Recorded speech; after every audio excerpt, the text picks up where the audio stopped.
The whispers started the moment Helena Ashford stepped off the stagecoach in Idaho City with her chin held high and her dress muddy from 2 weeks of hard travel across the Western Territories in 1874. "Look at her," Mrs. Patterson hissed to her husband outside the general store. "Acting like she's somebody when she's just another girl looking for work." Helena heard every word.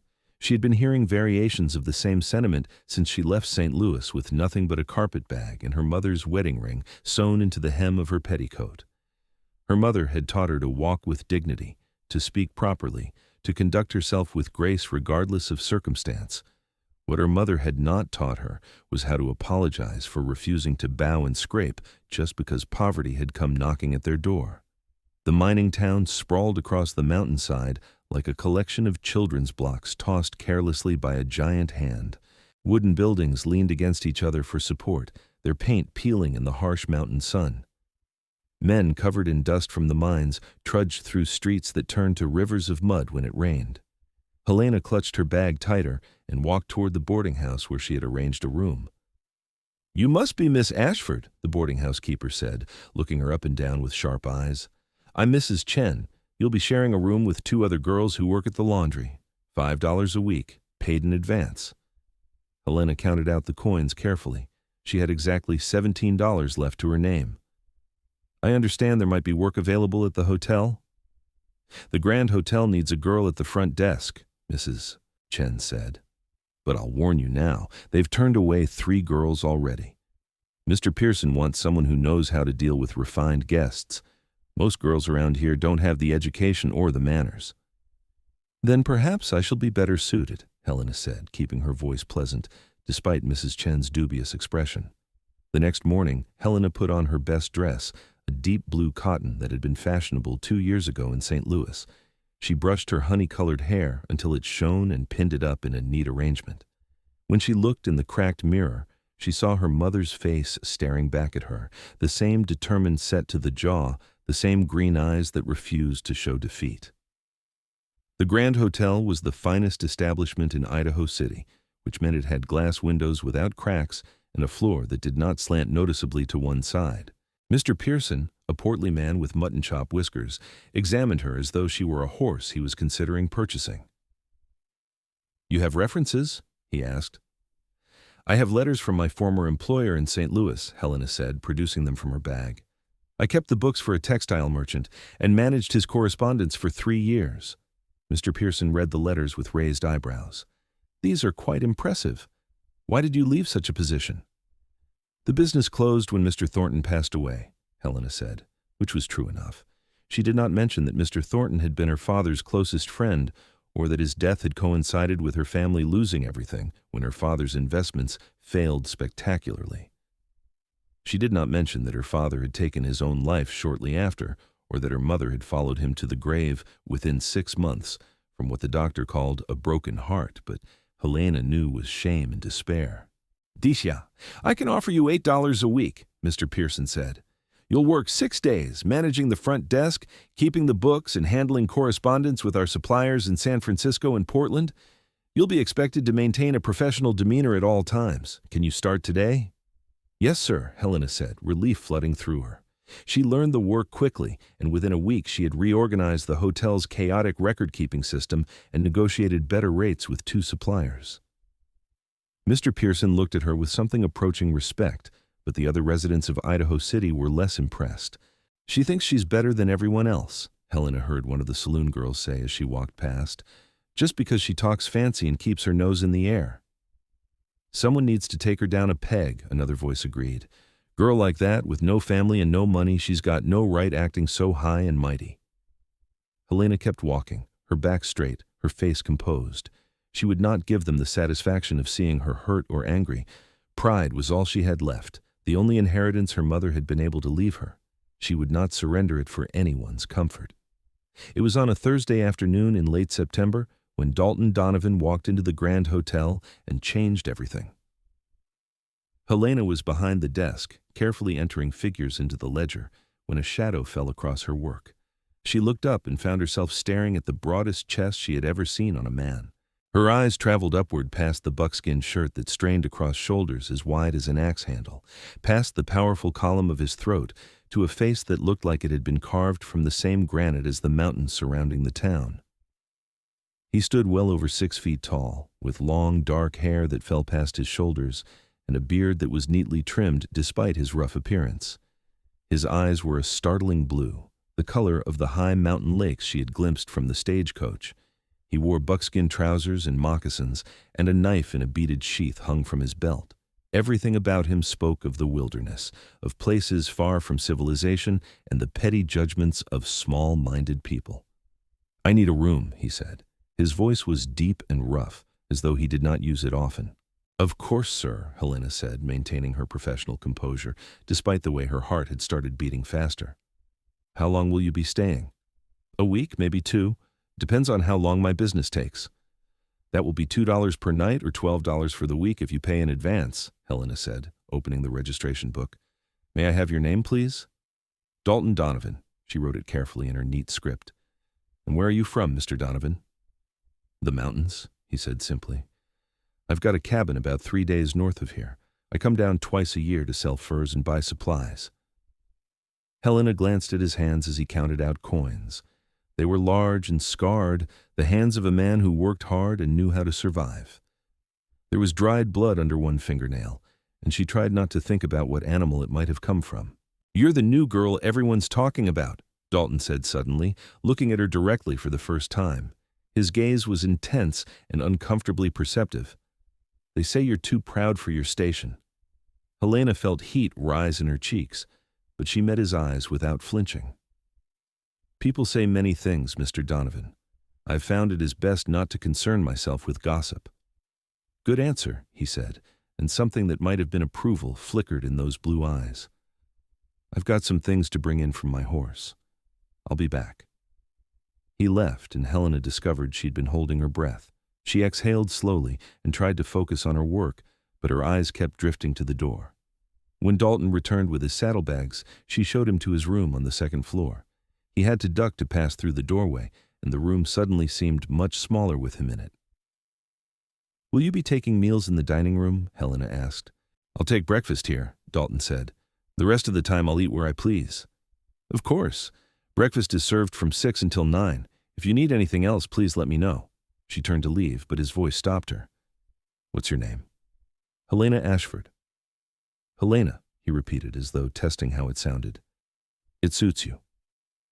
She did not know what to say to that, so she simply nodded and left, feeling his eyes on her back as she descended the stairs. Over the next few days, Helena became increasingly aware of Dalton's presence in the hotel. He rose early and ate a substantial breakfast, speaking little to anyone. He spent his days conducting business with the various merchants in town, selling his furs for good prices and purchasing supplies. In the evenings, he sat in the hotel's small parlor and read books that he borrowed from the hotel's meager library. "That mountain man has good taste in reading," Mr. Pearson commented to Helena one evening. He asked specifically for Cooper and Irving. "Most of the men around here can barely read a newspaper." Helena had noticed. She had also noticed the way other men gave Dalton a wide berth, respecting the quiet strength he carried like a physical force. She had noticed the way women looked at him with a mixture of attraction and intimidation, and she had noticed the way he sometimes watched her when he thought she was not paying attention. On the 5th day of his stay, trouble arrived in the form of Thomas Whitmore.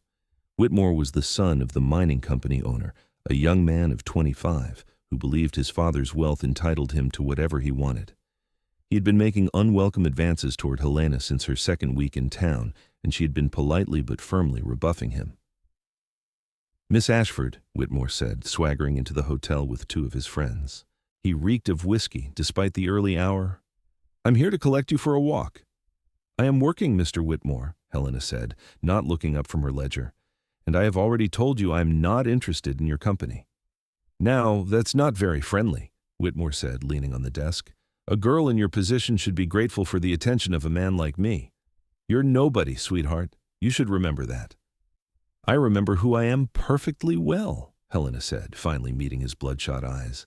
"And I remember that I am due respect regardless of my financial circumstances. Now, please leave before I call Mr. Pearson." "Call him," Whitmore sneered.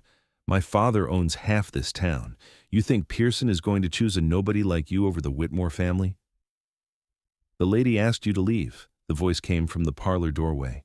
Dalton stood there, filling the frame with his considerable presence. He was not holding a weapon, but his entire body radiated a quiet danger that made Whitmore's friends take an involuntary step backward. This doesn't concern you, mountain man, Whitmore said, trying to sound brave and failing. Go back to your cave. I'm a guest in this hotel, Dalton said, moving forward with the fluid grace of a predator. That makes Miss Ashford's comfort my concern. You're disturbing the peace and harassing a lady. Leave. Lady? Whitmore laughed, though it sounded hollow. She's no lady. She's just some poor girl pretending to be something she's not. Someone needs to teach her that pride doesn't put food on the table or keep you warm at night. Dalton moved so fast that Helena barely saw it. One moment he was several feet away, the next he had Whitmore by the front of his expensive coat, lifting him until his boots barely touched the floor. You will apologize to Miss Ashford, Dalton said quietly, and then you will leave and not return unless your business is legitimate hotel business conducted with respect. If you refuse, I will carry you out and throw you into the street. Your choice. Whitmore's face had gone pale. Up close to Dalton's considerable strength and size, he looked like what he was, a spoiled boy playing at being a man. I apologize, he mumbled. Louder, Dalton said, and look at her when you say it. I apologize, Miss Ashford, Whitmore said, meeting her eyes briefly before looking away. Dalton released him and stepped back. Whitmore and his friends nearly fell over each other in their haste to leave the hotel. When the door slammed behind them, silence filled the lobby. Thank you, Helena said quietly. That was not necessary, but I am grateful. It was necessary, Dalton said. Men like that don't understand polite refusal. They only understand strength. You may have made trouble for yourself, Helena said. His father's influential. I've dealt with worse than mining company owners, Dalton said with a slight smile. Besides, I'll be gone in a few days. He can't touch me in the mountains. Something twisted in Helena's chest at the reminder that Dalton would be leaving soon. She had no claim on this man, no right to feel disappointed, but she felt it nonetheless. Still, she said, I am in your debt. No debt, Dalton said. Just common decency, something this town seems to be short on. He returned to the parlor, and Helena went back to her work, though her hands trembled slightly as she held her pen. She had handled men like Whitmore before, had perfected the art of the cool dismissal and the cutting remark.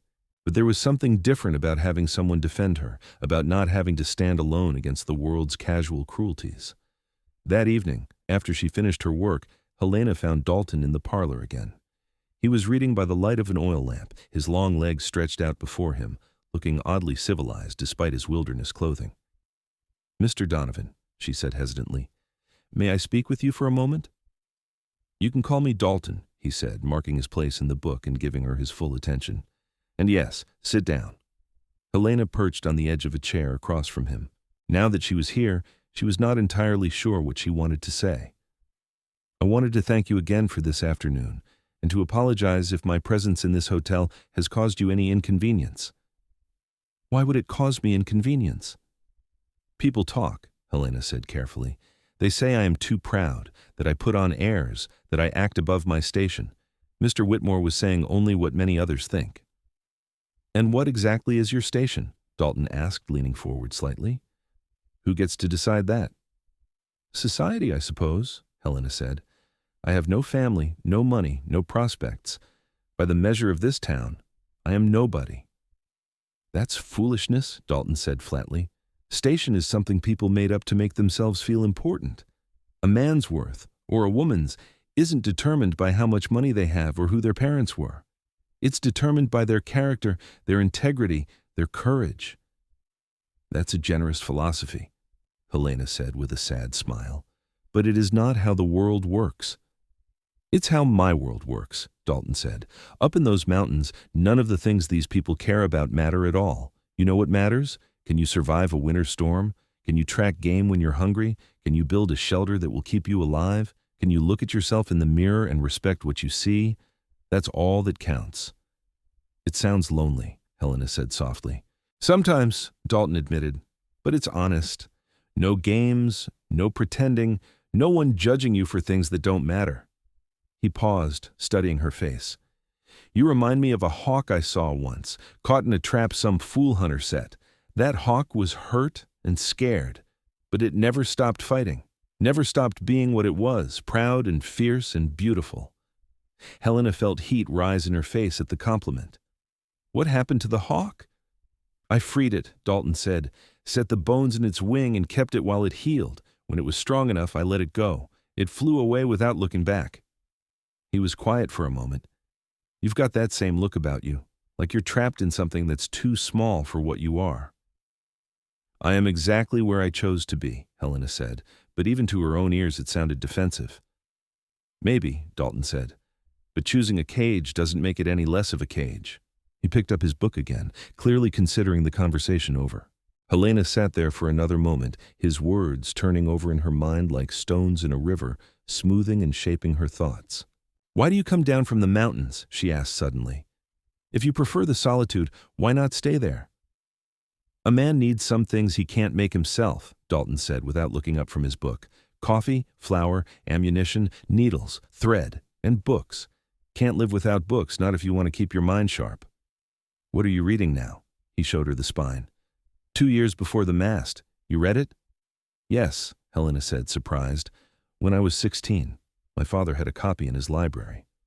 Your father was an educated man? He was a merchant, Helena said carefully. He believed in the value of learning for both his sons and his daughters. Had sons too?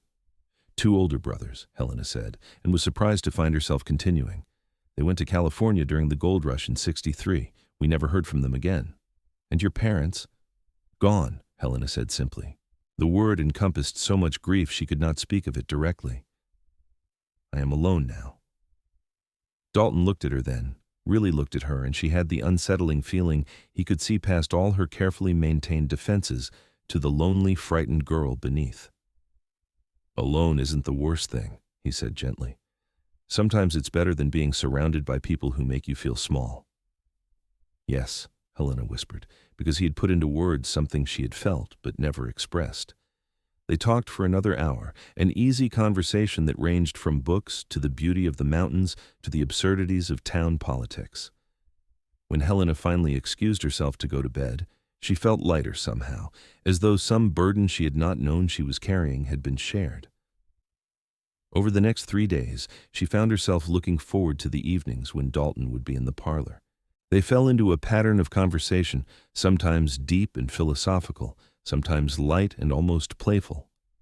He told her about his life in the mountains, about tracking elk through pine forests, about the silence of winter snow, about the challenge of surviving alone. She told him about books she loved, about her childhood in St. Louis, about small things that made her laugh. You're going to leave soon, Helena said on the 8th evening of his stay.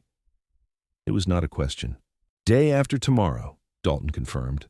I've finished my business. No reason to stay longer. Of course, Helena said, trying to keep her voice neutral. I hope your return journey is safe. Helena, Dalton said, and the sound of her name in his deep voice sent a shiver through her. Come with me. She stared at him, certain she had misheard. What? Come with me to the mountains, Dalton said, setting down his book and giving her his complete attention. I've got a good cabin, solid walls, and a stone fireplace. I've got supplies enough for 2. I've got a life that's hard but honest. Come with me. You cannot be serious, Helena said, though her heart had started beating very fast. You barely know me. I barely know you. I know enough, Dalton said. I know you're brave and smart and strong. I know you're wasted in this town, dealing with petty people who can't see what you're worth. I know that when I leave here, I'm going to spend every day for the next 6 months thinking about you sitting behind that desk, getting smaller and smaller until there's nothing left of who you really are. That is absurd, Helena said, standing up. Her hands were shaking. You are asking me to throw away everything, to run off into the wilderness with a man I have known for barely more than a week. What kind of woman would do such a thing? A brave one, Dalton said, standing as well. He towered over her, but somehow she did not feel intimidated. A woman who knows what she wants and has the courage to take it. And what makes you think I want this? Helena asked, even though her treacherous heart was screaming, yes, yes, yes. Because you look at me the same way I look at you, Dalton said simply. Like, maybe we could be enough for each other. Like, maybe we could build something real together. Helena shook her head, pressing her hands to her cheeks. This is insane. I have a job, responsibilities. I cannot just abandon everything on a whim. Then don't decide tonight, Dalton said. Think about it. I leave the day after tomorrow at dawn. If you want to come, meet me at the edge of town where the North Road starts. If you don't come, I'll understand. But Helena, think about what you'd be choosing. A life here, always fighting to prove you're worthy of basic respect, always alone. Or a life with me, hard but honest, where you'd never have to apologize for being exactly who you are. He left the parlor then, leaving Helena standing alone with her thoughts in chaos. She did not sleep that night. She paced her small room while her roommates snored gently, turning Dalton's offer over in her mind from every angle. It was reckless, improper, possibly dangerous. She knew almost nothing about him beyond their conversations. He could be lying about everything. He could be a terrible man who put on a good show for a week. She could follow him into the mountains and disappear forever, just another cautionary tale about foolish girls who trusted the wrong men. But her instincts, which had kept her safe through years of navigating difficult circumstances, told her Dalton was genuine. She'd become expert at reading men, at sensing danger before it arrived, at knowing when someone was showing her a false face. Dalton had shown her only honesty, uncomfortable and raw as it sometimes was. The next day passed in a blur. Helena performed her duties mechanically, her mind far away. Mr. Pearson asked her twice if she was feeling well. She assured him she was fine, just tired. That evening, she did not go to the parlor. She could not face Dalton, not when her thoughts were so tangled. Instead, she went to bed early and lay awake in the darkness, listening to the sounds of the town settling into night. What did she want? It was a simple question with a terrifyingly complex answer. She wanted safety, but she also wanted freedom. She wanted respect, but she also wanted love. She wanted stability, but she also wanted adventure. For so long, she had focused only on survival, on maintaining her dignity in the face of loss and humiliation. She had forgotten to ask herself what would make her happy. The thought of staying in Idaho City, of spending years or perhaps decades behind that hotel desk, fighting daily battles against the judgment and pettiness of people like Thomas Whitmore, filled her with a weariness so deep it felt like drowning. But the thought of leaving with Dalton, of trusting her entire future to a man she had known such a short time, terrified her. Unless, whispered a small voice in her mind, it didn't terrify her at all. Unless the terror came not from going with him, but from wanting so desperately to go and being afraid to admit it. Her mother's voice echoed in her memory. Pride is important, Helena. Never let anyone take it from you. But remember, sometimes the bravest thing is to let yourself be vulnerable, to take a risk on something that matters. Helena sat up in bed, her heart pounding. Her mother had said that shortly before she died, as though she knew what regrets she was leaving behind. Her mother had chosen safety and propriety, had stayed with a man who was kind but weak, who gambled away their security and then could not face the consequences. Her mother had never pursued her own dreams, had never taken the risks that might have led to something better. Helena did not want to die with those same regrets. When dawn came, she was already dressed. She had packed her carpet bag with her few belongings, had left an envelope for Mr. Pearson with a note of apology and thanks, had taken her mother's wedding ring from its hiding place and put it on her own finger. The streets were nearly empty as she walked to the edge of town, her bag clutched tight, her heart racing so fast she felt dizzy. Doubt hammered at her with every step. She was being foolish, reckless, stupid. She was throwing away everything she had worked for. She was trusting a stranger with her life. She was going to regret this. But she kept walking. Dalton was waiting at the North Road, just as he had promised. He sat astride a massive bay horse, with a pack mule loaded with supplies standing patiently beside him. When he saw Helena approaching, his whole face transformed with a smile that took her breath away.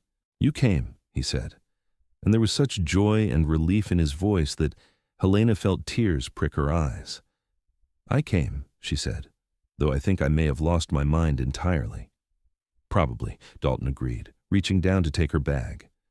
He secured it to the pack mule, then extended his hand to her. "But we'll be crazy together. That's gotta count for something." Helena took his hand, and he pulled her up onto the horse behind him as easily as if she weighed nothing at all. She had never ridden this way before, sitting astride with her arms wrapped around a man's broad back. It should have felt scandalous. Instead, it felt like coming home. "Hold on tight," Dalton said.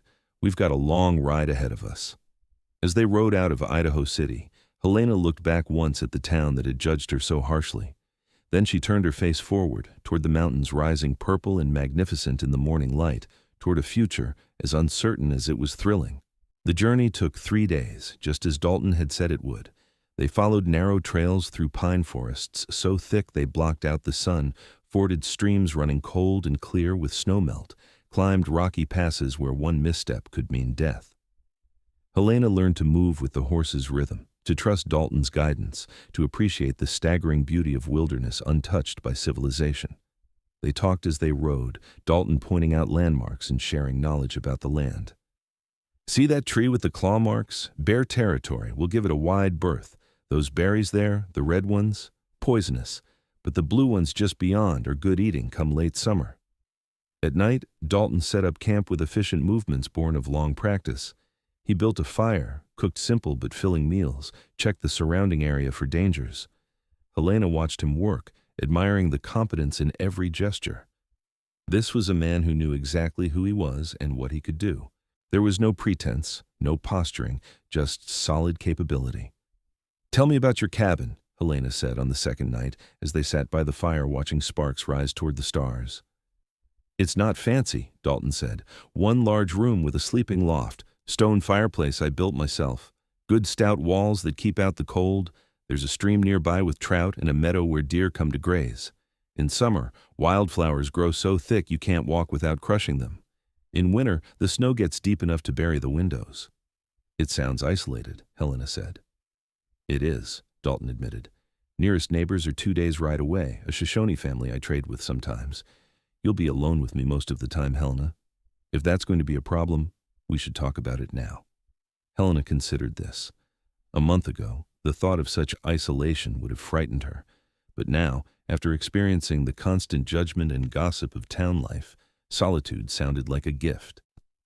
"I think," she said slowly, "that I've spent my whole life surrounded by people who made me feel alone. Perhaps it is time to try being alone with someone who makes me feel seen." Dalton reached across the fire and took her hand. His palm was rough with calluses, warm and strong. "I see you," he said quietly. "Everything you are, everything you could be. I see it all." On the third day, as the sun was beginning to set, they crested a ridge and Dalton pointed down into a valley below. "There," he said. "Home." The cabin sat in a clearing beside a stream, exactly as Dalton had described. It was solidly built of logs with a stone chimney rising from one end and a covered porch across the front.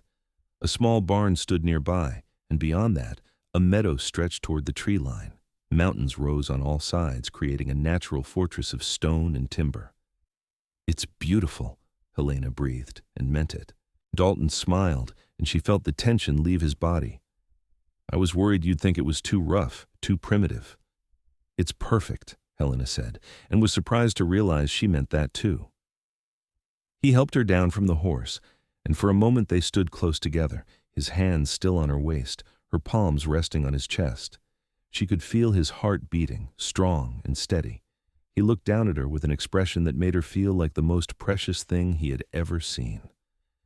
"Helena," he said, his voice rough, "I brought you here, but I want you to understand something. This isn't a prison. If you want to leave, I'll take you back to town.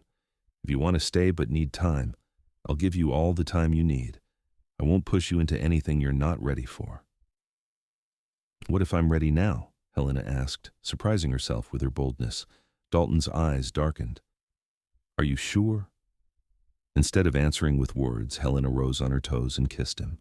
It was her first real kiss, and it was nothing like she had imagined. His lips were warm and slightly rough, gentle at first, but quickly becoming more demanding.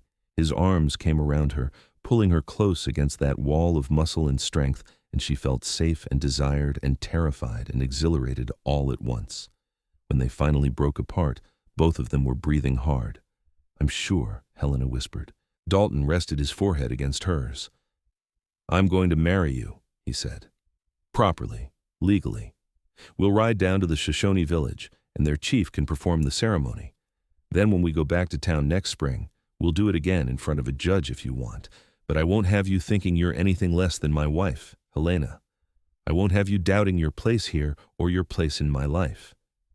Tears spilled down Helena's cheeks, but they were good tears, joyful tears. "Yes," she said, "yes to all of it." They rode to the Shoshone village the next morning, and Chief White Eagle, who had known Dalton for years, performed a marriage ceremony that was both simple and profound. Helena wore wildflowers in her hair and held Dalton's hands while they made their promises in front of witnesses who smiled with genuine warmth. When it was done, the chief's wife presented Helena with a beautiful beaded belt. "For the woman who caught the heart of the bear," she said in careful English. "We call him that, your husband. Strong, fierce, but good to those he protects. You are lucky, and so is he." Back at the cabin, Dalton carried her over the threshold, and Helena laughed at the traditional gesture performed in such untraditional circumstances. He set her down gently in the middle of the single large room, and she turned slowly, taking it all in. The cabin was spare but comfortable. A large bed occupied one corner, piled with furs and blankets. The fireplace dominated one wall, with cooking pots and utensils hanging nearby. Shelves held supplies and a surprising number of books. A table and 2 chairs sat near the window, and a rocking chair faced the fireplace. Everything was clean and well-maintained, the home of a man who took pride in his surroundings. "I know it's not what you're used to," Dalton said, watching her nervously. "Not." "It's wonderful," Helena said honestly. "It's a real home, Dalton. Not just a place to sleep, but a place to live." That night, they made love for the first time, and Helena discovered that physical passion could be tender and intense, overwhelming and comforting all at once. Afterward, lying in his arms with the fire casting dancing shadows on the walls, she felt more at peace than she had in years. "What are you thinking?" Dalton asked, running his fingers through her hair. "That I was so angry when people said I was too proud for my station," Helena said. "I wanted to prove them wrong, to show them I deserved respect despite my circumstances. But now I realize they were right, in a way. I was too proud for that station. I deserved better than what they were offering. I just needed someone to see it and help me believe it." "You raised your own station," Dalton said firmly. "You made the choice to leave, to take the risk. All I did was offer you an option. You're the one who was brave enough to take it." "We raised each other's stations," Helena said. "You gave me a home and respect. I'll give you companionship and love. We'll build something together that's better than what either of us had alone." "I'll drink to that," Dalton said, "if I had anything to drink other than stream water." Helena laughed and kissed him. "Stream water is perfect." The first weeks in the cabin passed in a haze of domesticity and discovery. Helena learned how to cook over an open fire, how to preserve meat and vegetables, how to identify edible plants. Dalton taught her to shoot his rifle, to track animals, to read the signs of changing weather. She proved an apt student, and he proved a patient teacher. In return, Helena brought her own skills to their partnership. She mended his clothes with neat stitches, organized his chaotic collection of supplies, helped him keep better records of his trapping and trading. In the evenings, they read aloud to each other by firelight, or talked about everything and nothing, or simply sat in comfortable silence. "I never understood how loud silence could be in town," Helena said one evening. "Here, the silence is full of sound. Wind in the trees, the stream running, birds calling. It's alive." "That's why I came here in the first place," Dalton said. "After the war, I couldn't stand being around people anymore. Too much noise, too much chaos. I needed somewhere I could hear myself think." "You were in the war?" Helena asked. He had mentioned it only once before, in passing. "For 3 years," Dalton said, his voice going flat. "Infantry. I saw things no one should see, did things I'm not proud of. When it ended, I just started walking west until I couldn't hear the guns anymore. Found these mountains and decided to stay. Helena took his hand. The war ended 9 years ago. You've been alone here all that time? Mostly, Dalton said. It was what I needed. Until I met you, I didn't realize I was ready for something different. I'm glad you were ready, Helena said softly. I'm glad you saw me. How could I not, Dalton said, pulling her close. You were like a light in a dark room, Helena, impossible to miss. Winter came early that year, snow beginning to fall in mid-October. Dalton had prepared well, with the cabin stocked with firewood and supplies, but the reality of being truly isolated was still daunting. Some days the snow fell so thick they could barely see the barn from the cabin door, but Helena found she did not mind. There was something magical about being snowed in with the man she loved, the whole world reduced to the space inside their four walls. They talked for hours, played checkers with pieces Dalton carved from wood, read books until they nearly had them memorized. They made love with increasing confidence and joy, learning each other's bodies and preferences. I used to think I needed society, Helena said one day, watching snow fall past the window, parties and conversations and cultural events. But I think what I actually needed was connection. One real connection is worth more than 100 shallow ones. You don't miss town at all? Dalton asked. Not even a little, Helena said honestly. Do you think that makes me strange?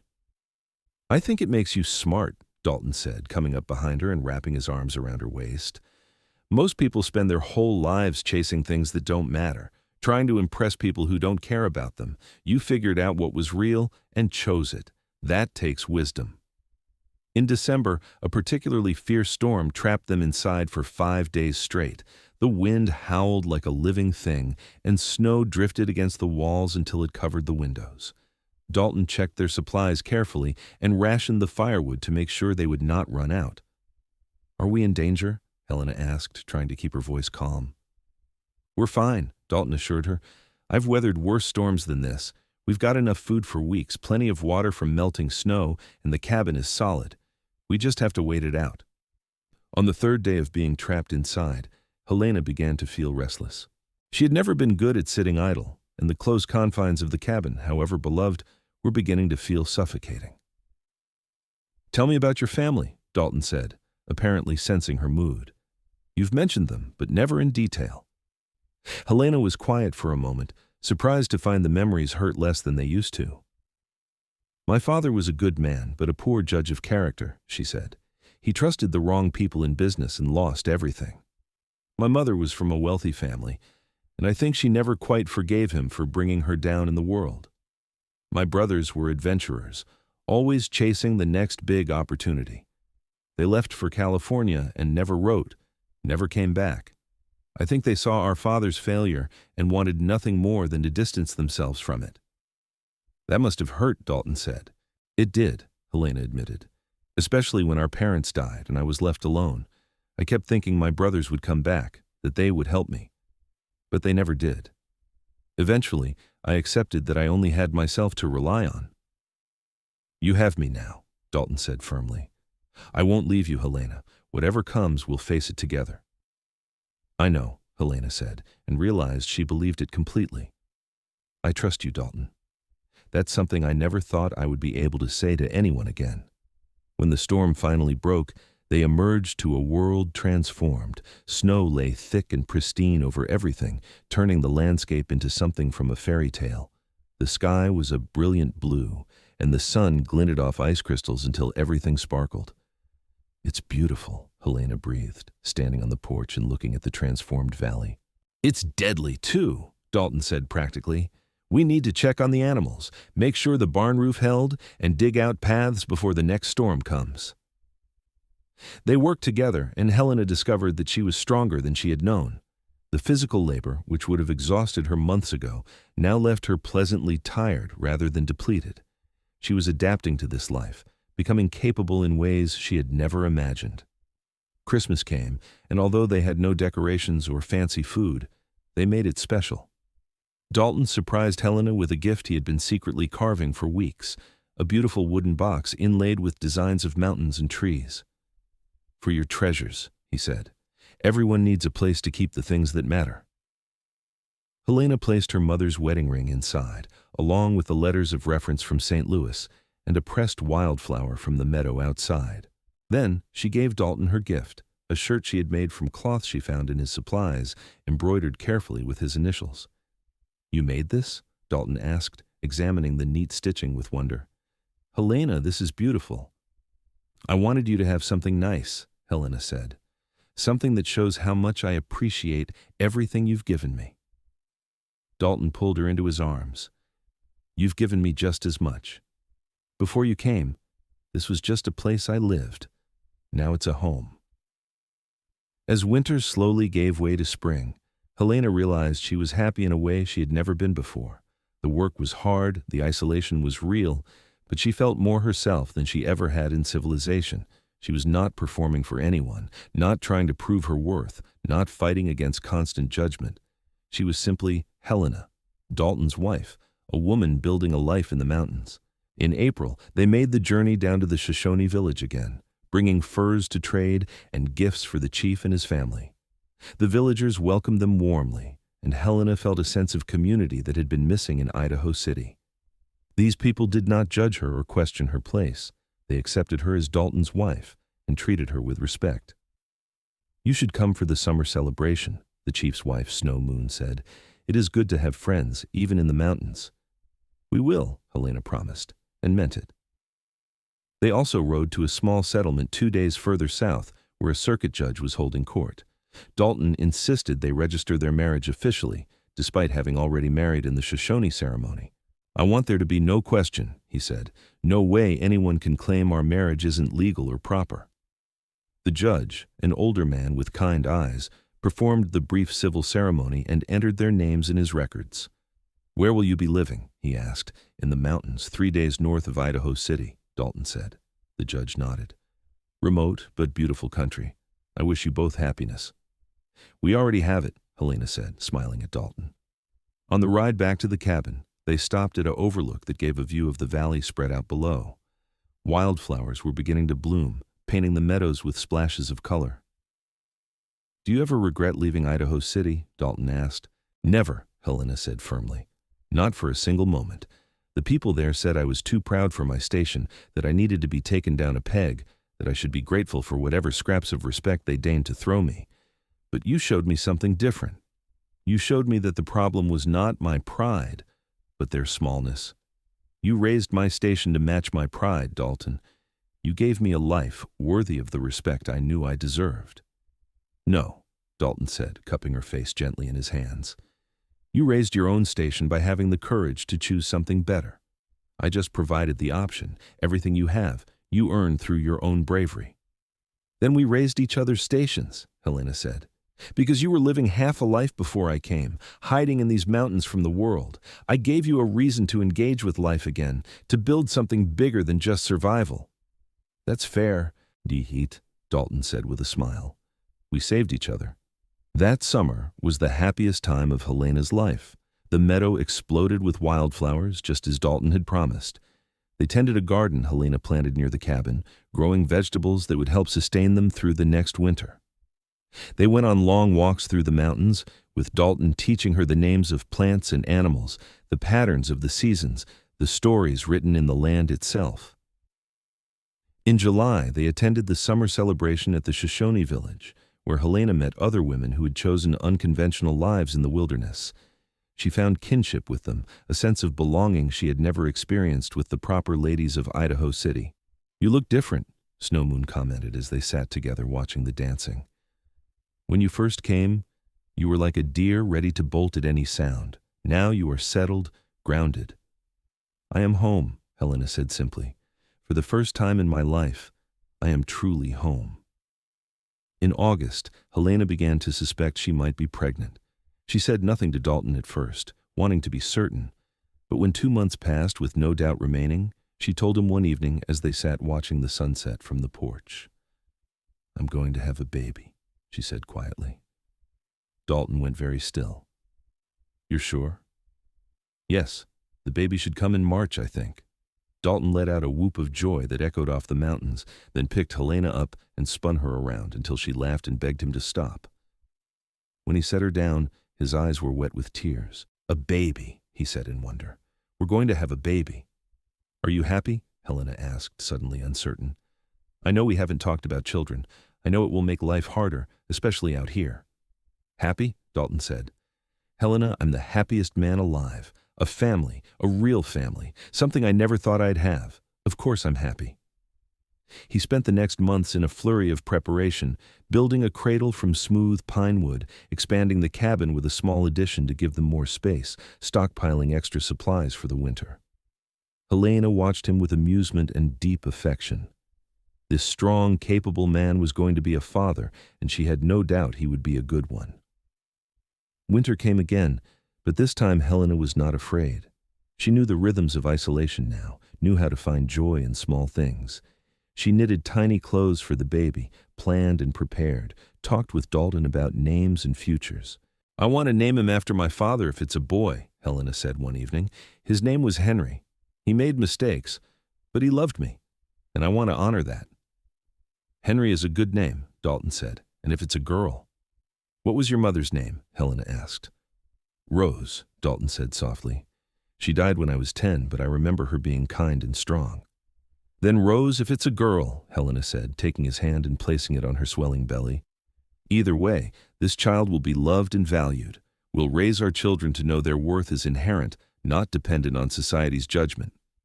We'll raise them to be strong and kind and true, Dalton agreed. In late February, during a break in the weather, they made the journey to the Shoshone village. Helena was heavily pregnant now, and the ride was difficult, but she had insisted on being closer to other women when her time came. Snow Moon had offered their lodge, and Helena gratefully accepted. The baby came on a cold March morning, arriving faster than anyone expected. Helena labored through the night with Snow Moon and 2 other women attending her, and Dalton pacing anxiously outside the lodge. When the baby finally arrived with a lusty cry, Snow Moon emerged with a smile. You have a son, she told Dalton, a strong, healthy boy. Dalton rushed inside to find Helena exhausted but glowing, holding a tiny bundle wrapped in soft furs. The baby had a shock of dark hair and blue eyes that would probably change color, but in that moment, he looked perfect. Henry Dalton Donovan, Helena said, looking up at her husband with tears of joy on her face. What do you think? I think he's the most beautiful thing I've ever seen except for his mother, Dalton said, kneeling beside them. He touched the baby's tiny hand with one rough finger, and the infant grasped it reflexively. Hello, Henry. Welcome to the world. They stayed with the Shoshone for 2 weeks, letting Helena recover her strength before the journey home. The entire village celebrated the baby, bringing gifts and blessings. Helena felt surrounded by family in a way she never had in Idaho City, where community had been conditional on conformity. The journey back to the cabin was slow and careful, with Dalton leading the horse and Helena riding with the baby secured against her chest. When they finally arrived home, Helena looked at the cabin with new eyes. This was where her son would grow up, where he would take his first steps and say his first words, where he would learn the lessons that would shape his life. I want him to grow up knowing he can be anything, Helena said as they settled into the cabin, not limited by what society says about his station or his family, free to choose his own path. He'll know, Dalton promised. We'll make sure of it. The first year of Henry's life passed in a blur of sleepless nights and wonder-filled days.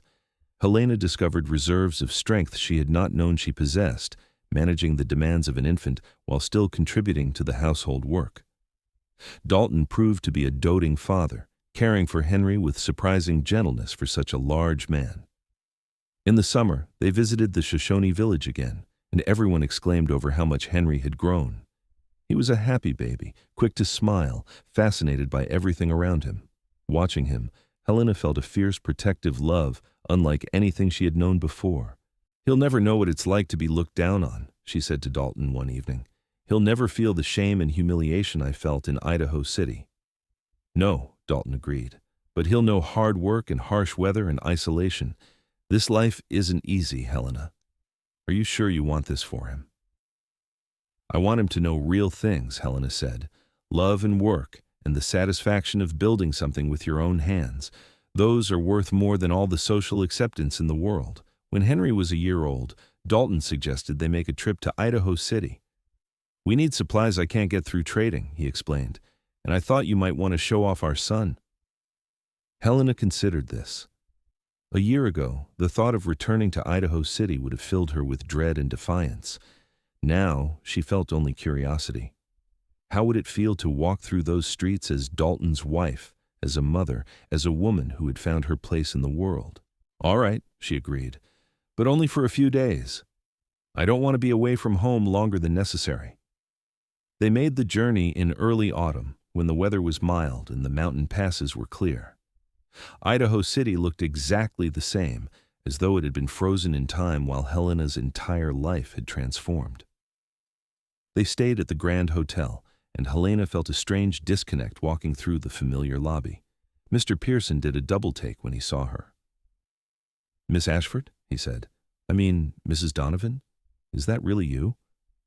"It is," Helena said, smiling. "This is my husband Dalton, and our son Henry." Mr. Pearson looked between them with wide eyes.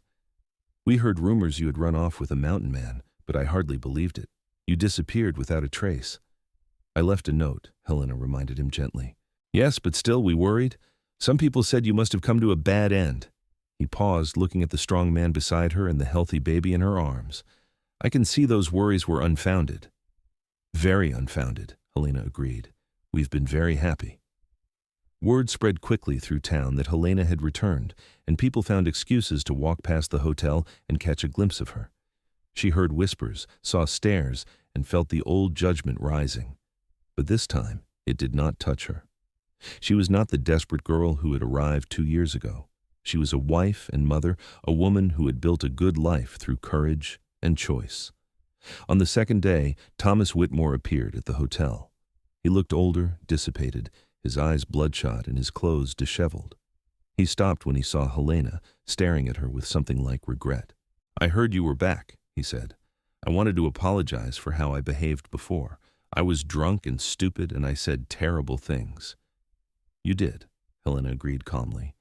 "But I've forgiven you, Mr. Whitmore. I hope you've learned to treat women with more respect." "I have," he said quietly. "Or I'm trying to. My father cut me off after I got into too much trouble. I've had to learn what real work means. It's been humbling." "Good," Helena said, and meant it kindly. "Humility is valuable. I hope you find your way." After he left, Dalton pulled Helena close. "You didn't have to be kind to him." "I know," Helena said, "but being cruel would not have made me feel better. I've moved beyond needing revenge or validation from people like him. I just feel sorry for him now." On their last evening in town, Mrs. Chen from the boarding house came to see Helena. "I wanted to tell you something," she said, settling into a chair in the hotel parlor while Dalton took Henry for a walk. "After you left, people talked badly about you for weeks, said you were foolish and reckless, that you would end up dead or worse. But I always thought you were brave. Most girls in your position would have married whoever would have them, settling for safety over happiness. You chose differently. I admired that." "Thank you," Helena said, touched. "That means more than you know." "There are other girls here now in similar situations," Mrs. Chen continued. "Poor but proud, trying to make their way in a world that doesn't value them. When they get discouraged, I tell them about you. I tell them that choosing your own path takes courage, but it's possible. You've become a legend in your own way, Miss Helena." Helena laughed at that. "I'm no legend, Mrs. Chen. I'm just a woman who got lucky enough to meet a good man who saw me for who I was." "That's not luck," Mrs. Chen said firmly. "That's wisdom, knowing a good thing when you see it, and being brave enough to take it." As they prepared to leave Idaho City, Helena stood on the porch of the hotel one last time, looking at the town spread out below. She thought about the frightened, determined girl who had arrived here 2 years ago, fighting every day to maintain her dignity in the face of contempt. That girl was gone, transformed into a woman who knew her own strength and worth. "Ready to go home?" Dalton asked, coming up beside her with Henry in his arms. "Ah, more than ready," Helena said, taking his free hand. "I have everything I need in the mountains." They rode north through familiar trails, and with each mile, Helena felt lighter. By the time they reached the cabin, she felt like she had shed a weight she had not known she was carrying. This was her life now, these mountains and meadows, this man and this child, the promise of more children to come and a future built on love and honest work. Over the next years, their family grew. Rose arrived 2 years after Henry, a fierce little girl with her mother's green eyes and her father's stubborn determination. Then came Daniel, sweet and gentle, who loved animals and could sit quietly for hours watching birds. Finally, Mary was born, the baby of the family, bright and curious and full of laughter. The cabin expanded to accommodate them all, with Dalton adding rooms as needed. They built a life that was simple but rich, filled with work and play, challenges and joys. The children grew up strong and capable, learning to read and write from their mother's careful teaching, learning survival skills and wilderness craft from their father's patient instruction. Helena never returned to Idaho City again. There was no need. Everything she required was in the mountains, in the family she and Dalton had created together. Sometimes, travelers would stop at their cabin looking for directions or supplies, and they would share what they had and send the travelers on with good wishes. More than once, Helena found herself giving advice to young women fleeing bad situations, offering encouragement and hope. "You did what?" a young woman asked once, a girl of 19 running from an arranged marriage to a cruel man. "You left everything with a man you barely knew?" "I took a risk on someone who saw my worth," Helena corrected gently, "and I've never regretted it for a moment. But you have to trust your instincts. If something feels right, if someone treats you with genuine respect, maybe it's worth taking the chance. But if it feels wrong, trust that too. Courage sometimes means walking away, and sometimes it means walking toward something new." The girl nodded, absorbing this wisdom, and went on her way. A year later, she returned with a husband of her own choosing, stopping to thank Helena for the encouragement. As the years passed, Helena and Dalton grew older together. Their hands became more gnarled from work, their faces more lined from weather and laughter. But their love deepened, becoming something solid and unshakable, the foundation on which their entire lives rested. On their 20th wedding anniversary, they climbed to the overlook where they had once stopped to talk about stations and pride.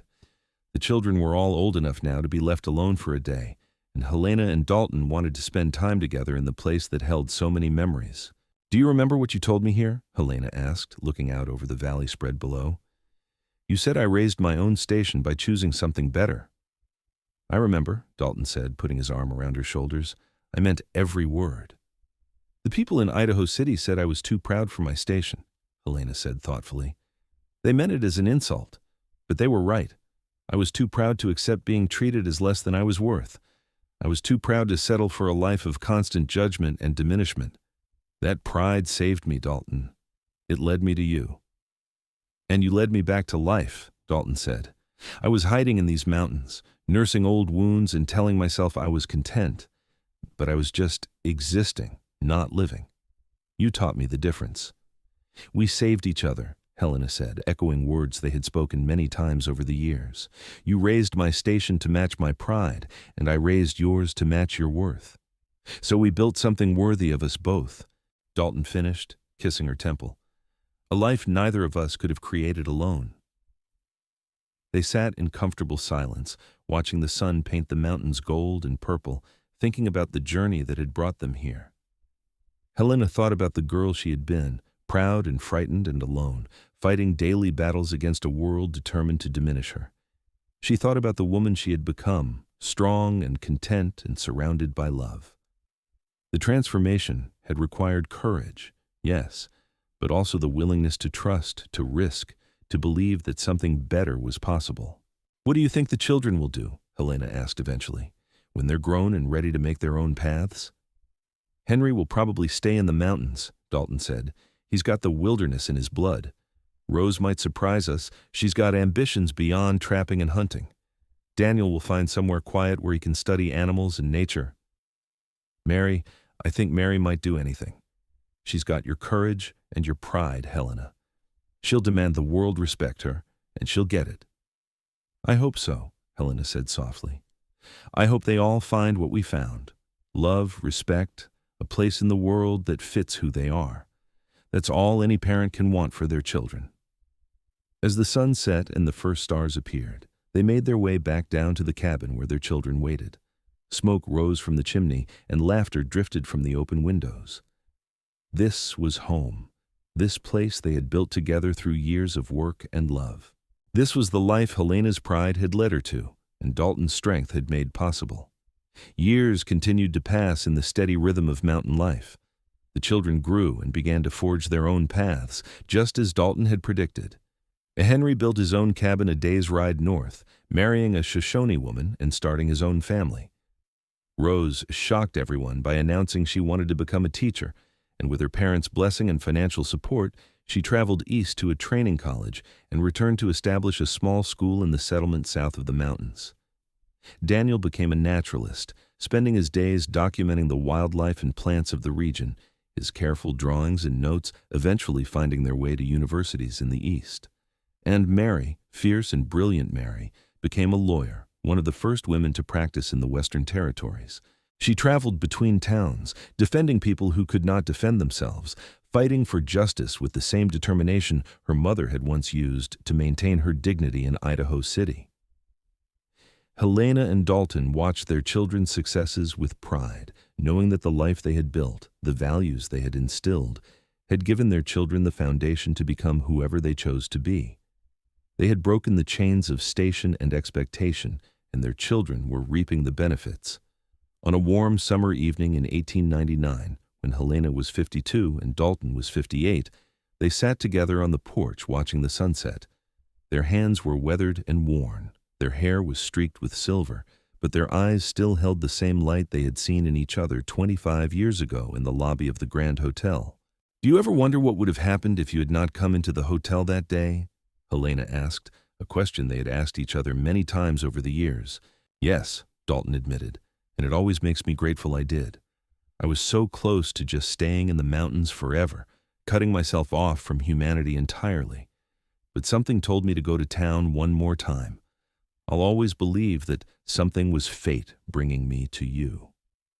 "I was ready to give up my pride," Helena confessed. "The day before you arrived, I had seriously considered accepting Thomas Whitmore's advances just for the security it might bring. I was tired of fighting, tired of being alone, tired of being judged. If you had not appeared when you did, I might have made a terrible mistake." "But you didn't," Dalton said firmly. "And I did appear. And we chose each other, and we built this life. That's what matters." "Do you think the people in Idaho City still talk about me?" Helena asked with a slight smile. "Probably," Dalton said, "but not with the same contempt they once did. You've proven them all wrong, Helena. You took your pride and your courage, and you built something remarkable. Our children are successful and happy. We've created a home that people speak of with respect, and you've helped countless other women find their own strength. That's a legacy to be proud of." "We built it together," Helena corrected. "Your strength supported my pride. My pride challenged your strength. We made each other better." As the stars began to appear in the darkening sky, Helena reflected on the long journey that had brought her to this moment. She thought about the accusations that she was too proud for her station and how those words, meant to hurt her, had actually revealed a truth. She had been too proud for that station, too strong to accept a life of diminishment and disrespect. And Dalton, with his quiet strength and sure recognition of her worth, had not tried to humble her or reduce her. Instead, he had raised her station to match her pride, giving her a life worthy of the woman she knew herself to be. But more than that, he had given her partnership, love, and the space to become even more than she had known she could be. Together, they had created not just a family but a legacy, showing their children and everyone who knew their story that true worth came not from society's judgment, but from the courage to honor your own value and demand respect from the world. "I love you," Helena said, as she had said countless times before and would say countless times more. "Thank you for seeing me when everyone else looked through me." "I love you too," Dalton replied, pulling her close. "Thank you for being brave enough to take a chance on a rough mountain man who had almost forgotten how to be human." They sat together as night fell completely, comfortable in the silence, secure in the knowledge that they had built something lasting and true. The cabin behind them stood solid and warm, testament to years of work and care. The mountains around them rose eternal and beautiful, witness to their love story and guardian of their home. And somewhere in the distance, their children and grandchildren lived lives of purpose and meaning, carrying forward the lessons they had learned at their parents' feet. Helena had been accused of being too proud for her station, and those accusers had been right. But they had been wrong about what that meant. It did not mean she needed to be humbled or broken. It meant she needed a station that matched her pride, a life that honored her worth, a partner who saw her for who she truly was. Dalton had given her all of that and more, and together they had built an empire of love and respect in the wilderness. As they finally rose to go inside, Dalton paused and looked back at the valley one more time. "You know," he said thoughtfully, "I think this is what happiness looks like. Not the absence of hardship, but the presence of purpose. Not the approval of society, but the respect of those who matter. Not the easy path, but the right one." "Yes," Helena agreed, taking his hand as they walked toward the cabin door. "That's exactly what happiness looks like. And we found it together, here in these mountains, far from the people who said we could not or should not. We proved them all wrong simply by living well and loving truly." Inside, the fire was banked but warm, casting a gentle glow over the home they had built with their own hands. The shelves held books worn from reading, dishes chipped from use, treasures collected over decades of life lived fully. Everything in the cabin told a story, spoke of love and work, and the passage of time well spent. As they prepared for bed, moving through the familiar rituals of a long marriage, Helena felt a deep satisfaction settling in her bones. She had traveled so far from that proud, frightened girl stepping off the stagecoach in Idaho City. She had faced judgment and hardship, had taken enormous risks, had chosen love over safety and authenticity over approval. And every choice had led her here, to this moment, to this life, to this love. "Sleep well," Dalton said, pulling her close as they lay down. "Always," Helena replied, resting her head on his broad chest and listening to the steady beat of his heart. "I always sleep well now, knowing I'm exactly where I belong." And as she drifted into sleep, surrounded by warmth and love and the solid presence of the man who had changed her life, Helena Ashford, Donovan smiled. She had been too proud for her station, and a mountain man had raised that station to match her pride. But more than that, they had raised each other to heights neither could have reached alone, building a life and love that would endure long after they were gone, a testament to the power of seeing and being seen, of honoring worth regardless of the world's opinion, of choosing courage over comfort and truth over convention. The story of their love would live on in their children and grandchildren, in the cabin that stood solid against the mountain weather, in the memories of everyone who had witnessed their devotion. It was a story that began with judgment and accusation, but ended with triumph and fulfillment, proving that sometimes the very pride others seek to crush is actually the quality that leads to salvation and joy. Helena had found her station, and it was not determined by money or social standing or the approval of small-minded people. Her station was determined by her own courage, her own strength, her own refusal to accept less than she deserved. And with Dalton beside her, she had built a kingdom of her own making, ruled by love and respect and the unshakable knowledge that she was exactly where she was meant to be. In the morning, they would wake to another day of work and simple pleasures, of challenges met and joys shared. The children would visit or write letters, grandchildren would come to learn from their wisdom, travelers would stop seeking directions and leave with encouragement. Life would continue in its steady rhythm, each day building on the foundation they had created together. But for now, wrapped in each other's arms in the cabin they had built with their own hands, Helena and Dalton rested in the peace of a life well lived and a love well earned. They had proven that pride, when matched with courage and supported by genuine respect, was not a flaw to be corrected, but a strength to be honored. They had shown that station was not something assigned by society, but something created through choices and actions and the determination to live authentically. And most of all, they had demonstrated that true love was not about one person sacrificing for another, but about two people raising each other up, building together something greater than either could create alone. That was their legacy, the gift they gave to everyone who knew their story. That was the truth at the heart of their remarkable journey from judgment to joy, from isolation to love, from accusation to triumph. The mountain man had indeed raised Helena's station to match her pride, but in doing so, he had elevated his own life as well, finding purpose and connection and a reason to rejoin the world he had fled. Together, they had created something beautiful and lasting, a love story for the ages, set against the backdrop of the Wild West and sustained by the eternal truth that when two people see each other truly and choose each other bravely, anything is possible.